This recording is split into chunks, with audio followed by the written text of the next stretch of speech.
정서상 어쩔 수 없는 거구나 하고 그렇게 받아주시면 될 것 같아요. 여러분, 빨리라는 말을 들어보셨나요? 한국에서는 굉장히 많이 쓰이는 단어거든요. 빨리라는 말은 서둘러라는 뜻인데요. 한국인들은 역사적인 특성 때문에 뭔가 습관적으로 나오는 사람들도 있고 그럽니다. 오늘은 빨리빨리에 대한 문화, 한국의 역사적인 그런 특성, 한국인들의 특징을 조금 이야기해 보려고 합니다. 한국인들이 성격이 진짜 급해요. 눈에 보이는 예시가 딱 이런 거예요. 사진을 한번 보시면 열린 버튼보다 닫힌 버튼이 훨씬 더 많이 클릭되고 약간 천천히 말하거나 자신의 생각보다 조금 느리게 흘러간다면 굉장히 답답해하는 게 한국인의 특징이거든요. 한국에서는 식당에 들어가잖아요. 그러면 주문을 해요. 주문을 하면 대부분 5분에서 10분 사이에 밥이 나와요. 정말 앉자마자 물, 수저, 물티슈 그런 식사 준비 물품을 가져다 주시고 우리가 메뉴를 고르는 동안 이미 만들고 계세요.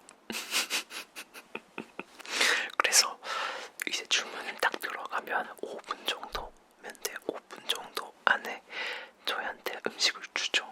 그래서 처음 한국에 오면 정말 많은 외국인들이 놀라는 게 방금 시켰는데 어떻게 나오냐라는 말을 자주 하는 것 같아요. 이거는 효율성과 반복 숙련이 만들어낸 뭔가 생활 리듬 같은 거라고 생각해요. 가장 빠르게 나올 수 있는 모든 준비를 다 해놓고 주문을 받아버리는 거죠. 우리가 메뉴를 고르는 그 시간에 사장님의 손이 빠르게 움직이는 거죠.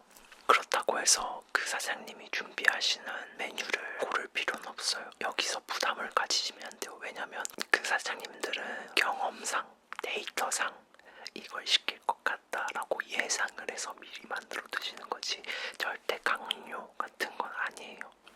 정말 그렇게 빠른 식당이 되게 많고 빨라도 조금 정돈된 느낌의 빠름이 느껴지는 것 같아요. 사장님이라는 단어는 한국 사람들이 누군가를 부를 때 근데 이거 누군가를 부를 때 쓰는 말이거든요. 근데 내가 이 사람을 부르기에 뭐라고 불러야 될지 모르겠어. 그러면 사장님, 식당에 갔을 때 사장님 하면 제가 그 직원을 부르는 거예요. 사장님.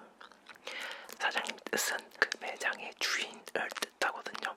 근데 그 매장에서 사장님 부르면 쳐다보는 사람을 부르는 거예요. 그리고 막 이제 거래처 간에 전화하면서도 뭐라 불러야 될지 약간 되게 애매한 상황들이 가끔 있잖아요. 그때 그냥 사장님이라고 해요. 근데 이 표현이 되게 젊은 사람들의 표현 아니라서 아마 외국 분들이 이거를 쓰잖아요. 그러면 한국인들 대부분 웃을 거예요. 사장님, 저기요.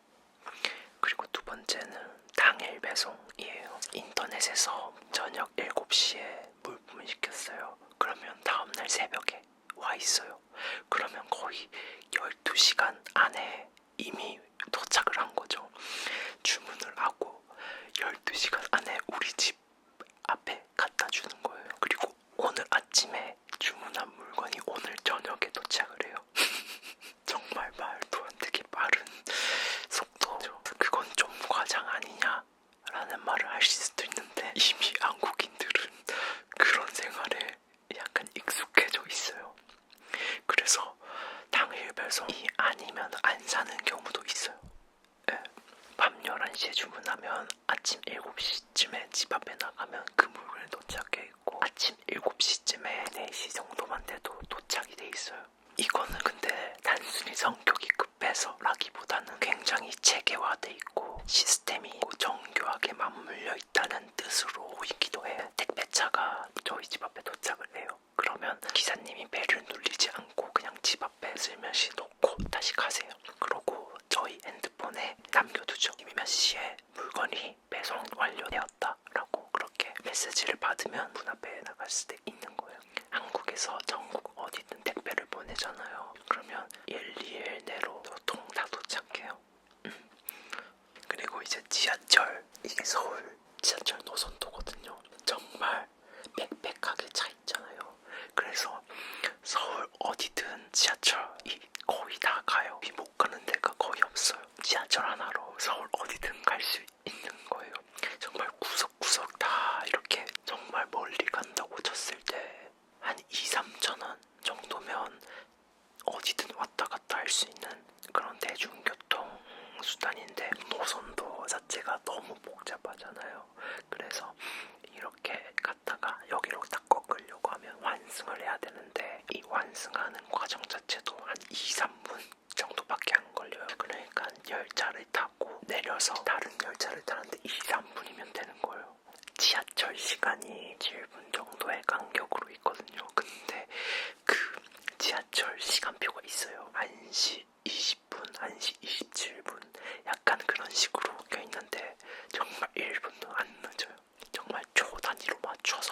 도착을 해요. 그만큼 시간에 대해서는 한국 사람들이 굉장히 타이트하게 생각을 한다. 이제 그 속에서 사람들은 조용히 질서 있게 좀 움직이죠.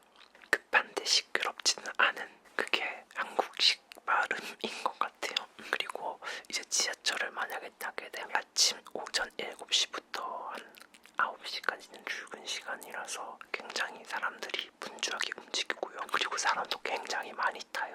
출퇴근 시간을 알고 움직여야지 좀 더 수월하게 움직일 수 있어요. 7시부터 9시까지는 출근 시간이고 한 5시부터 7시까지는 퇴근 시간이거든요. 저도 서울에 처음 왔을 때 출퇴근 시간에 한번 타봤는데 지하철 안에 사람이 꽉꽉 들어가서 움직이거든요. 저는 그때 기억이 아직도 생생해요. 그래서 출퇴근 시간은 최대한 피하는 게 정신 건강에 가장 좋습니다.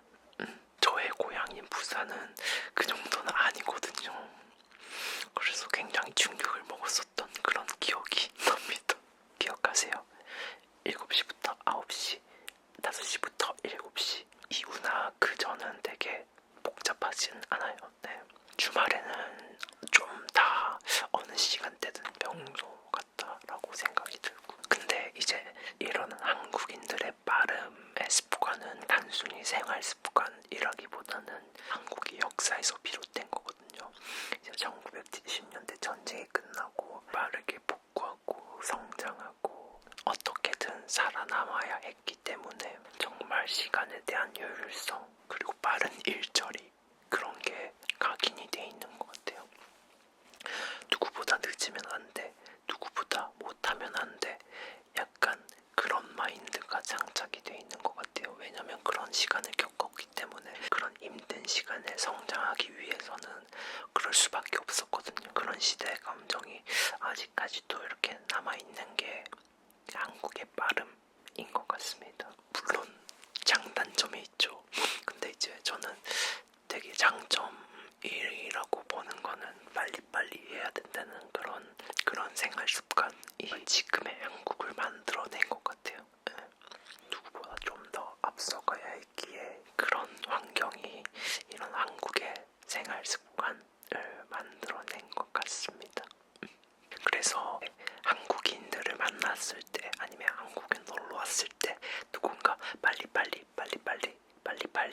빨리 하자 약간 이런 말을 해도 아 이거는 한국의 정서상 어쩔 수 없는 거구나 하고 너그럽게 받아주시면 될 것 같아요. 저도 그렇거든요. 저도 무의식적으로는 빨리 급하게 하려는 그런 성향이 있어요. 그리고 한국인들 중에서 그런 성향을 가지지 않은 사람이 훨씬 적고